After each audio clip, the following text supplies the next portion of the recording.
Nagluto ko muna ng ginisang liswe ang aking mga kasama ngayong tanghalian. Hello everyone! This is Aisa Maganda Magdato from Talisay. Nagtira talaga ako ng 1 kilong liswe kahapon para may pangulam kami ngayong tanghalian. Dahil alas 10 na nga ng umaga ay nagready na ako para magluto. Sakto naman at mga tulog ang kasama ko, wala talaga mangyayistorbo sa akin ngayon. Mabuti naman at hindi ako maha-high blood talaga ngayong araw. What? Inuna ko munang hugasan itong liswe. Ginamitan ko na lang ng butas-butas na tray para maubos ang dumi at para mailuto mamaya ay wala ng tubig. Tapos kung hugasan ay tinabi ko na para maghiwa ng mga ingredients. Inuna ko na nga hiniwa itong sibuyas. Mabuti na lang paghiwa ko ng sibuyas ay hindi ako naiyak kasi konti lang yung hiniwa ko. Hindi ako nakapagdrama ngayong araw. Sinunod ko na nga itong bawang, dinamihan ko na dahil mahilig sa Arjo sa bawang. Kinakain niya talaga. Mabuti pa siya, hindi takot sa bawang. Wala nga pala akong nabiling pamintang durog, kaya dinurog ko na lang ang buo ng bonggang-bongga. Siyempre, kailangan natin lagyan ng luya para pangtanggal ng lansa. Para enjoy sa pagkain ng buong pamilya. Pinainit ko na nga ang kawali at nang mainit na, nilagyan ko na ng mantika. Mantika ng baboy na nga lang yung available na mantika dito, kaya eto na lang yung ilalagay ko, pampitipid din to. And here we go!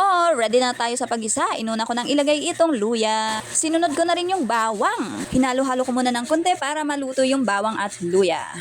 At maya-maya nga inilagay ko na din yung sibuyas. Ito yung part na gusto ko pag ginigisa na dahil naamoy talaga ang bango ng ingredients. Kahit sa kabilang bahay ay sure akong naaamoy nila. Baka mapagkamalan pa ang karne ang lulutuin ko. At nang namumula-mula na nga ay sinunod ko nang ilagay ang paminta. Ang nakikita ko ay di nila sinasabay sa pag-isa ang paminta. Pero dahil ako naman ang masusunod at luto ko naman to, ay mas gusto kong isabay sa pag-isa ang paminta. Mas nadadagdagan kasi ang amoy pag sinasabay na. At nang okay na lahat ay nilagay ko na nga itong liswe. Liswe nga pala ang tawag nito dito sa amin. Hindi ko lang alam dyan sa mga lugar nyo. O ayan, kung alam nyo ang shell na ito, paki-comment na lang dyan sa baba. Syempre para malaman din namin kung anong tawag nito sa inyo. Syempre para malaman din ng iba kung anong tawag dito. At nang umangat na nga yung mga laman niya ay syempre ready ko na ito. Ops, uminom muna ako. Binawasan ko muna ang pangsabaw ko.